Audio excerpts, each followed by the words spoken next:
लोणीकर तुमचं काय? अध्यक्ष महोदय, रात्री अध्यक्ष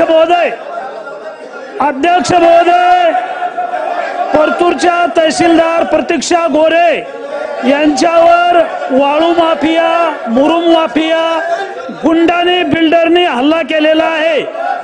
रात्री तहसीलदार प्रतीक्षा गोरे यांनी मुरुम चोरणारे वाहन हायवा पकडले, जेसीबी मशीन पकडली।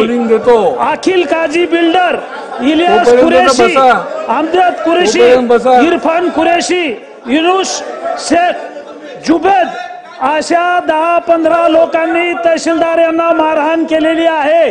त्यांच्यावर प्राणघातक हल्ला केलेला आहे, त्यांचा हात फ्रॅक्चर झालेला आहे। अशा वाळू माफिया, मुरुम माफिया, गुंडांना हैदोस घातलेला आहे। आज महिला दिनाच्या निमित्त या ठिकाणी महिला सभागृहामध्ये महिलांचे प्रश्न मांडणार आहेत आणि तहसीलदार असलेल्या सावित्रीच्या लेकीवर, तहसीलदारवर अशा प्रकारचा हल्ला होतो। पोलीस बघ्याची भूमिका घेतात। अद्यापपर्यंत पोलिसांनी गुन्हेगारांना अटक केलेली नाही। अध्यक्ष महोदय, उपमुख्यमंत्री महोदयांना माझी विनंती आहे, उपमुख्यमंत्री अजितदादा पवार साहेबांना माझी विनंती आहे की तहसीलदारवर खुनी हल्ला झालेला आहे। आज महिला दिनाच्या निमित्त सभागृहामध्ये चर्चा आहे। महिला तहसीलदार जीव मुठीत धरून बसल्या होत्या, मारहाण झालेली आहे, हात फ्रॅक्चर झालेला आहे। यांना हद्दपार केलं पाहिजे। यांच्यावर अनेक गुन्हे आहेत, यांच्यावर मोका लावून त्यांच्यावर कठोर कारवाई केली पाहिजे। यापूर्वी तहसीलदारच्या अंगावर गाडी घालण्याचा प्रयत्न झाला, अप्पर जिल्हाधिकाऱ्यांना मारहाण झाली, ती महिला आहे आणि अशा पद्धतीनं महिला अधिकाऱ्यांना मारहाण होते।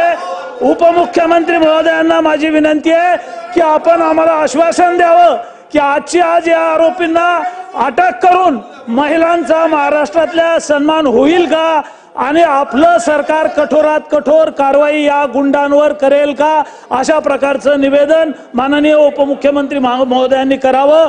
प्राणघातक हल्ला झाला, तहसीलदार वाचलेले आहेत। महिला आमदारांना माझी विनंती आहे की आज अशा पद्धतीने ही मारहाण होते। हे बघा, मारहाण झाली, तहसीलदार जखमी झालेले आहेत, हात फ्रॅक्चर झालेला आहे। याच्या अगोदर महिला अधिकारी रीता मेत्रेवार यांनाही मारहाण झालेली आहे। वाळू माफिया हे गुंड आहेत आणि यांना पोलीस कारवाई करत नाही। पोलीस कशाला घाबरतात हे माहित नाही। माननीय उपमुख्यमंत्री महोदयांनी याचं निवेदन करावं, शासनाने नोंद घ्यावी।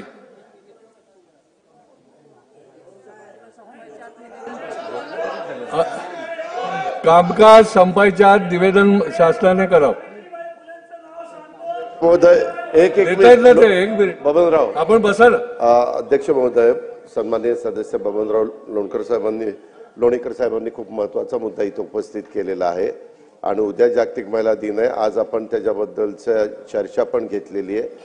तर त्या संदर्भात आपण आदेश दिले त्या प्रकारे आजचं सभागृहाचं कामकाज संपायच्या आत निवेदन त्या ठिकाणी केलं जाईल आणि पुढची काय कार्यवाही सरकार करत आहे तेही सांगितलं जाईल।